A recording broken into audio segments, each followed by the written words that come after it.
Have you ever climbed into bed completely exhausted, only to find your mind wide awake? You're ready to sleep, then suddenly a conversation from earlier keeps replaying. You think about what you should have said, what you shouldn't have said, and how everything could have gone differently. Before you know it, you're solving problems that don't even exist yet. The hardest part is that you know you're overthinking. You want to stop, but your mind won't let you. People often say, just relax. If only it were that simple. Psychology calls this rumination, a mental loop where your brain keeps returning to the same thoughts without finding a solution. Many people assume overthinkers are simply too emotional, but psychology suggests something very different. People who overthink are often highly aware, deeply sensitive, and exceptionally good at recognizing patterns. Their brains are designed to search for meaning. The problem is that the search rarely knows when to stop. Imagine your mind as a powerful engine. It keeps running, even when there's nowhere to go. That's why overthinking feels so exhausting. You're burning energy without moving forward. But why does the brain do this? For many people, the habit begins early in life. If you grew up in an unpredictable environment, your brain may have learned that constantly looking for danger was the safest way to survive. Maybe you learned to predict someone's mood. Maybe you tried to avoid mistakes before they happened. Over time, your brain became excellent at spotting possible threats. The problem is that it never learned when it was finally safe. Your mind isn't trying to hurt you, it's trying to protect you. Not all overthinking is harmful. Looking back on a mistake to learn from it is healthy. But replaying the same moment hundreds of times without finding an answer only creates more stress.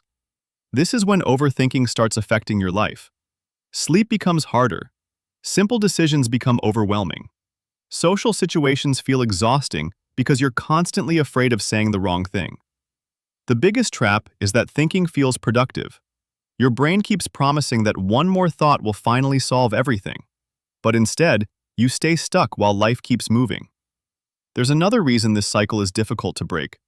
Each time your brain searches for answers, it receives a small reward from dopamine, the chemical linked to motivation. Even imagined problem solving feels rewarding. That's why overthinking becomes a habit. Your brain mistakes endless analysis for progress. So how do you interrupt the cycle? Not by forcing yourself to stop thinking. Instead, change your relationship with your thoughts. Instead of saying, I'm a failure, try saying, I'm having the thought that I'm a failure. That small change creates distance. You stop treating every thought as a fact. You begin observing it instead. Another helpful strategy is returning your attention to the present.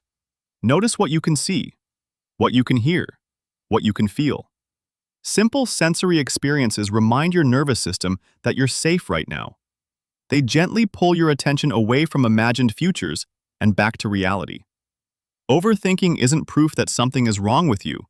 It's often proof that your mind has spent years trying to keep you safe. The goal isn't to stop thinking deeply. Your awareness and sensitivity are valuable strengths. The goal is learning when thinking is helping you and when it's quietly stealing your peace. Because the smartest mind isn't the one that never stops thinking. It's the one that knows when it's finally safe to rest. And sometimes real healing doesn't begin when your thoughts disappear. It begins when you realize that not every thought deserves to be believed. Sometimes the kindest thing you can do for your mind is simply let it be still.